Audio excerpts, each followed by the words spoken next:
Bonjour à tous, bienvenue sur votre chaîne L'Esprit de la Prophétie.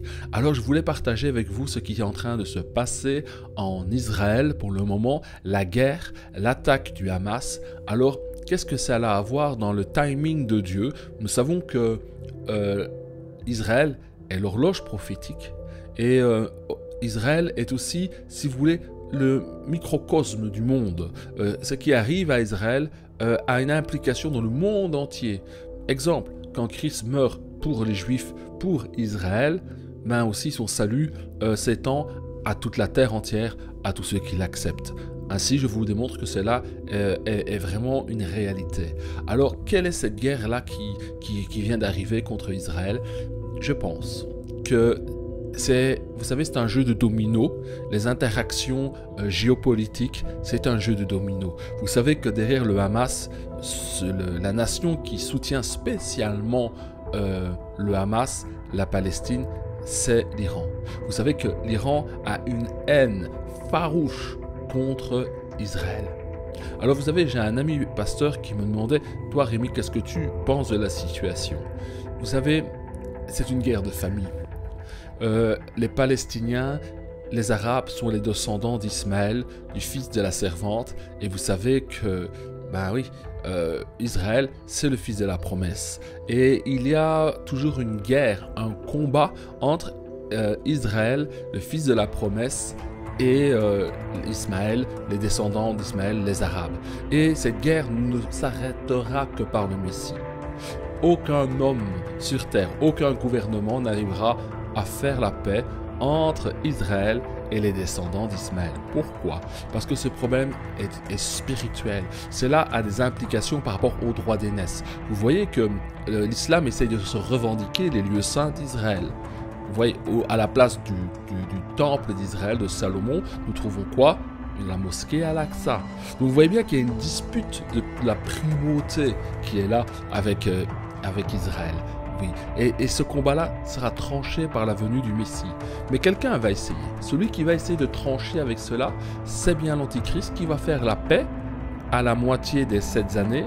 Et puis, à la moitié, à 3 ans et demi, après, il fera la guerre totale et complète contre Israël. Mais avant que cela n'arrive, la grande tribulation et que l'Antichrist, il faut quand même que vous voyez que ce jeu de domino se mette en action, qu'il y ait un contexte historique qui se mette en place. Qu'est-ce qui va se mettre en place là? Je crois que Israël va frapper tellement fort contre la bande de Gaza. Il y aura tellement de contre-attaques qu'ils vont être sans pitié.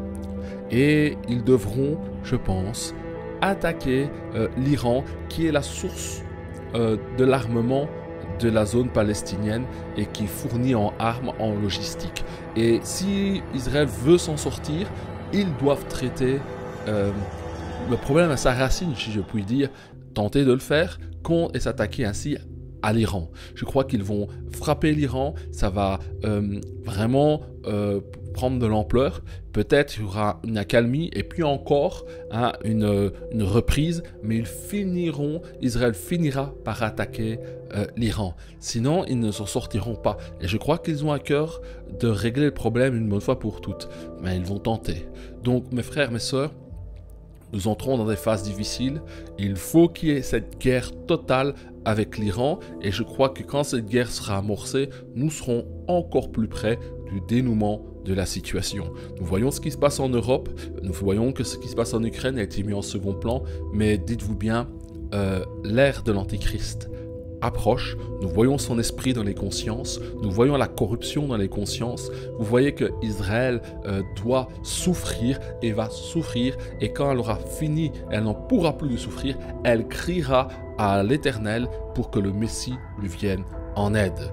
D'ici là, mes frères et mes sœurs, regardons, soyons attentifs à ce qui se passe sur Israël, et nous pourrons discerner le timing de Dieu, le mouvement prophétique de l'Éternel, et nous voyons que nous sommes dans une période où la gazelle, si je puis dire, prophétique, fait des bonds en avant sur la montagne de l'Éternel, et des fois elle s'arrête et puis elle repart de plus vive qu'elle n'était partie avant pour faire des plus grands bonds et faire une accélération du temps prophétique.